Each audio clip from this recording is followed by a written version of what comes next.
There's a new strategy game that is hugely popular. You build a city, manage your people, and fight off massive invasions. Really huge invasions. It's war, but here's the catch. There's no diplomacy, no communication, only survival. It's called Diplomacy is Not an Option. What a title.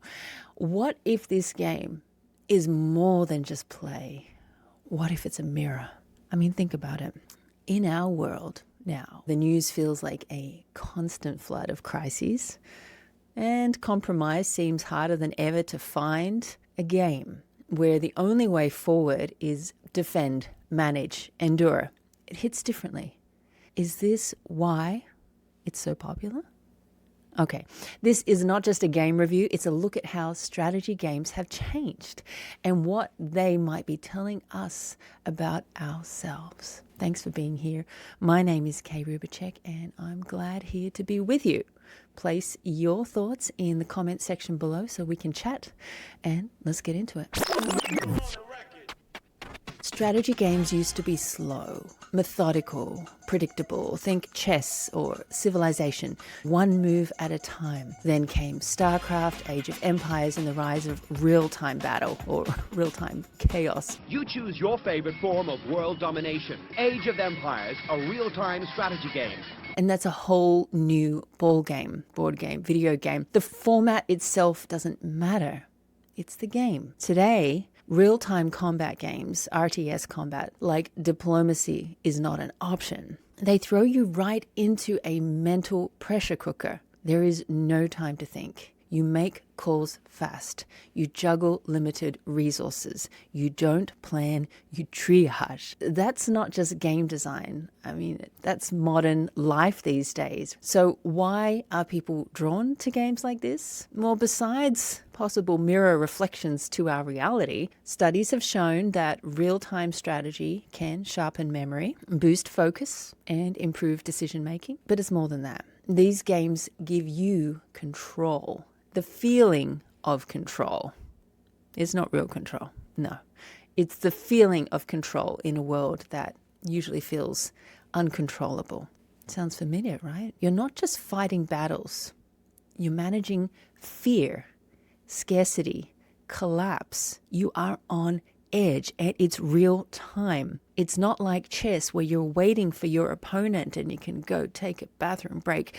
No, you cannot. It is real time fighting. If you blink, you could lose. There are some red flags, of course. I'm not talking about any digital flags in the actual game, but when games constantly reward domination over dialogue and communication, what is that normalizing? Well, other studies show that, one, it normalizes a desensitization to violence with lower emotional response to real-world violence after frequent gameplay. Now, this affects people at different ages and with different backgrounds, so I'm not saying point blank this is bad, but we've got to look at both sides of the studies, right? Another point is dehumanization of the enemy, being human beings, fellow human beings.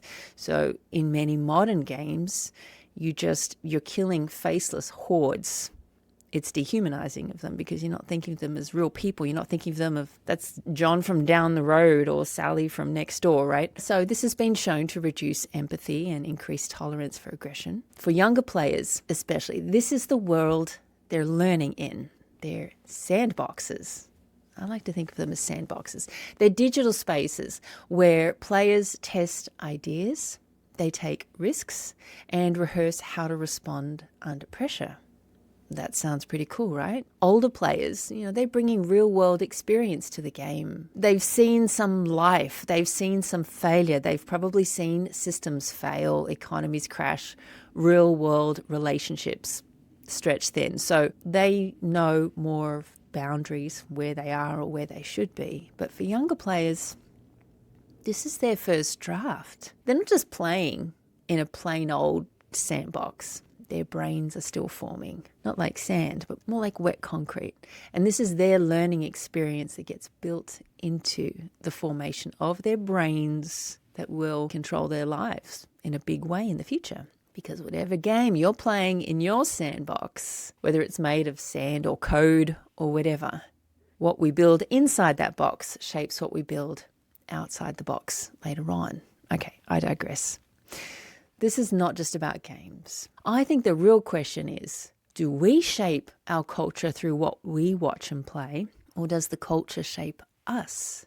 And if diplomacy feels off the table, who took it away? Gamers, they don't write the rules. They learn the rules and they play by them and they try to survive them. Someone wrote the rules. Someone wrote the story. I used to make video games. I used to write those stories and someone had to write them.